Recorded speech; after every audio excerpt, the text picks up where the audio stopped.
look up into the sky and just appreciate the day. Appreciate everything and love each other. Thank you.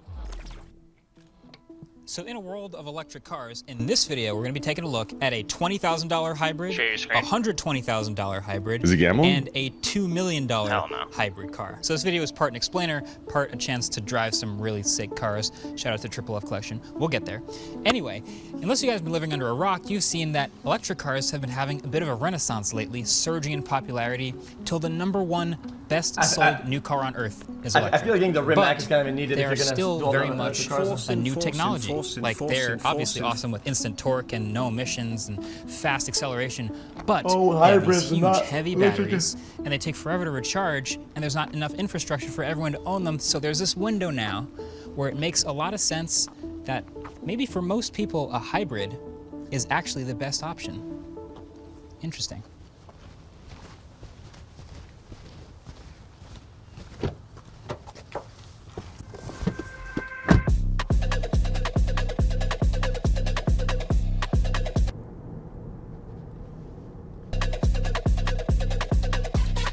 So I don't think anyone's buying the Corolla for speed or power. I mean, if I'm being honest, it's actually still pretty zippy. So this car starts at $24,000, and it's a hybrid purely.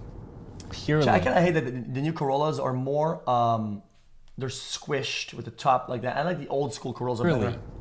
Purely for efficiency. So I'm a Camry fan. So the basics of this hybrid system, and many others in the same class, is that the wheels can be driven by the gas engine or the electric motor, or both. So this Corolla hybrid has a 1.8 liter engine and one electric motor at the front axle that deliver a combined 138 horsepower. And it's powering the electric motor with a pretty small 1.6 kilowatt hour battery.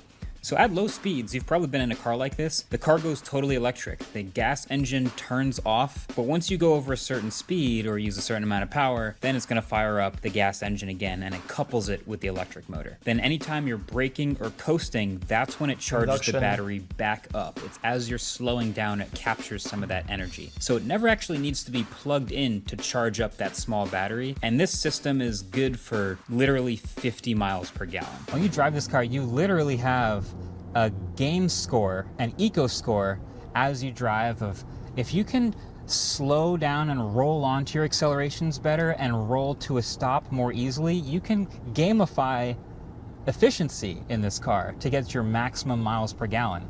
So it actually divides it up. I have my eco zone, so I'm driving, and if I get my little bar in the eco zone, I'm doing a good job. And then I have starts, cruises, and stops. I've gotten my eco score pretty high, not to brag, but I've seen it in the 70s, which is pretty sick.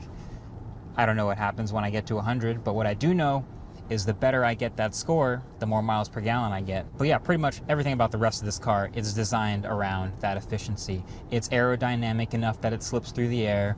It's got tires that have a low rolling resistance. It doesn't have these like sticky, grippy tires. That's actually against efficiency in this case. So if you're looking for a reason why someone would buy a hybrid today, it's because they're not trying to charge a huge battery every night in their garage or rely on the grid or rely on finding public chargers. It's because they just want better gas mileage and they want to spend less, not zero, but less on gas today. But you already know, these cars are obviously very utility focused. They're for people who just are going places, right? Yeah, like what if you're more after the ultimate driving machine? Something a little more versatile, totaling around 500 horsepower. So, once again, it can drive using both gas and electric, just like the Toyota. But now there's enough battery capacity that you can also drive fully electric at totally normal everyday driving speeds up to like 30 miles on a charge without ever turning on the gas engine. And then also, unlike the Corolla, this is a plug-in hybrid, so you can directly plug the car into a wall to replenish the battery and just keep driving around on electric as long as you want to with zero gas use. So it does everything the Toyota does, but more. I do feel like plug-in hybrids at this moment in time are the one that make the most sense. I just don't think that looks ugly. That I see everyone said ew. Really? If you have a short commute, let's say you have a 10-mile commute every day. I really don't like it. And you just plug in at a charger at work or in your garage every night or during work in the daytime, you can just straight up never pay for gas again and drive it just like an electric car. But on the off chance you do need to drive further, go for a road trip, or just do something more than your normal 10-mile commute, you have all the benefits of a gas car. Thankfully, these hybrids also have one crucial piece of the electric car, which is regenerative braking, which means it's going to be able to recuperate a lot of the energy once I've gotten up to speed and start filling up the battery as I'm driving. So there's a little graph on the dash you can see here, which means as I accelerate and I take energy out of the battery, it goes up. But as I decelerate, it's actually blending and friction braking with regenerative braking. And if I drive around like this long enough, especially if I go down hills and brake a lot, I will actually start adding to the charge of this battery too. But you know how electric cars also have that party trick of instant torque available at any RPM and any speed? Yeah. Well, the hybrid should benefit a little bit from that too. So because this motor is powerful enough and the battery is big enough to provide the voltage, yes, in the sportiest mode, this car also, when you floor it, gets that initial hit from the electricity and then follows with the surge of the rest of the power from the gas engine. Oh, and one of the things I say a lot on the autofocus channel, or I've said before, is there are certain types of cars that are best to go electric, and because of how much batteries weigh, cars that are already heavy are the best ones to go electric. So like this is a big 4-door luxury sedan. There is no attempt at making this a small car. It's huge, it's got lots of space, it's soft, it's cushy. This is a great type of car to go electric, which is why the i7 is good. But yeah, there are lots of other versions of this, the RAV4 hybrid, the Toyota Prius Prime hybrid, all sorts of other plug-in hybrids. Yeah, if I were to recommend one version for more people, like this, you still get all the nice plushy suspension and all of the tech in the car and all the screens and the way it drives. It's the same thing, but more accessible. You don't have to have a plug in your garage. Also, so all that is fun. Fuck with this car. For cars, I think either a supercar with like a lot of noise and it's cool and fun, or silent. Anything in between, I think these days. Get it. It's versatile. This is why they call it the ultimate driving machine.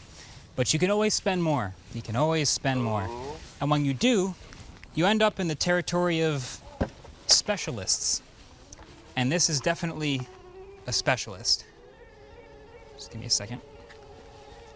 Why does it squeak like that?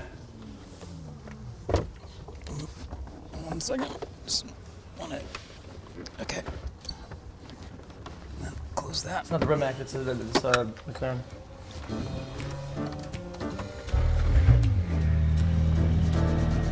I've just got eyes for you. I hear you. I don't know why he can't hear you. Oh, I muted him. Oh. What's up, Jen? It's probably because of my typing. It's fair. I found a fourth for us. I got your brother. My brother? Literally your brother, yes. Literally. Who? We're playing Forest COD. Please tell me you're down. Oh, with Nick. Okay, the other Nick. Gotcha. No. Symphony. Oh, I love Symphony. You cool with that? Yeah. He's bronze, so he can work. See, what's cool about this is that They're so squished in the back, though. this looks like But it does look crazy. this is the same as the Speedtail. I think it's the same kind of build shape. I'm adding it to this call. Should we make a new call? Is this private? So this what do we have in here? We should probably. Yeah, private. I'll make a new call. $2.5 million. That's unfortunate. I'll be back. And it's a hybrid. Actually, yeah, I'll be back. I'll call you guys. For performance, which I mean you could probably tell just by looking at it, but also by the fact that I'm sitting in the middle of the car right now. I have to get used to this. What the hell? It is a Speedtail. This is the McLaren Speedtail. It's like some main okay? character. So I've done this a few times. One center driver's seat, and two passenger seats, and just a whole lot of calibration for me for this insane driving position. But yeah, this thing is a hybrid. It's technically a hybrid.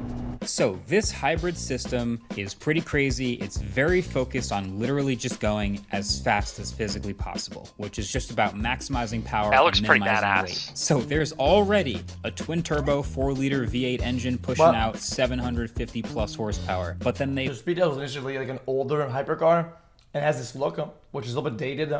I kind of wish they kind of remodeled it, even though it's still a Speedtail, for more recent times. But also designed a special, small, but super high-powered 1.6 kilowatt-hour battery that powers a single electric motor by itself that generates an extra 300 more horsepower. So the total is now over 1,000 horsepower, and that motor is basically just being used to help spin the wheels even faster than the engine by itself could. There is no electrical mode. There is no situation where the gas engine ever shuts off. Hey, join there are on no the call, efficiency goals here. Sorry this about is actually really similar to the turbocharged hybrid setups you literally see in Formula 1 today. It's just about going fast. So here's a couple of those hilariously over-engineered pieces of this car. First of all, this is the only car I've ever actually driven that's shipped with cameras instead of side view mirrors for even better aerodynamics, of course. They've also got the electronic glass roof tint and windshield tint instead of moving fabric pieces. But then also, the active aero on the back of this car is not just like regular pivoting parts or spoilers or anything like that, but it's literally bending the carbon fiber bodywork and all of the paint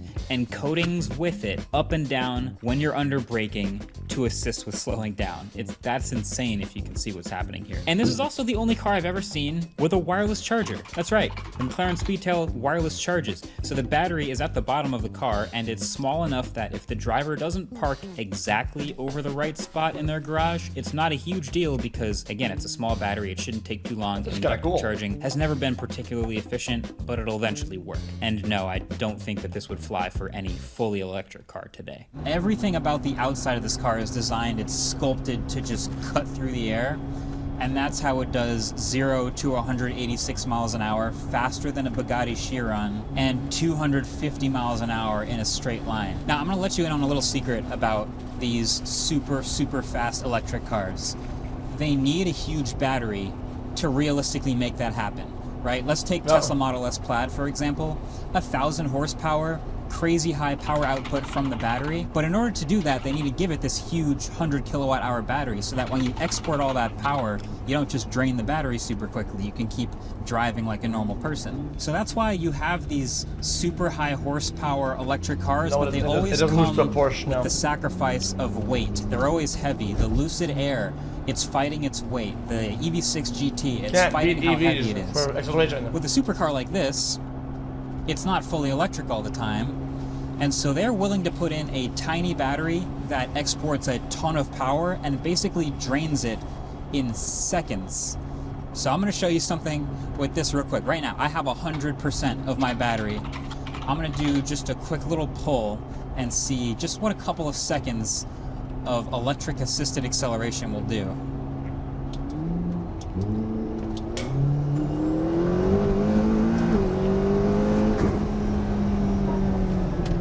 Down to 74% battery just from that little acceleration.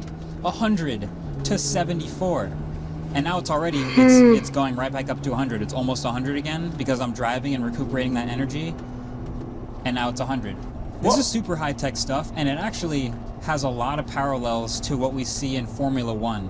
Believe it or not, those Formula 1 cars that we're watching on TV today, those are small turbocharged hybrid powertrains. I kind of want to do that again.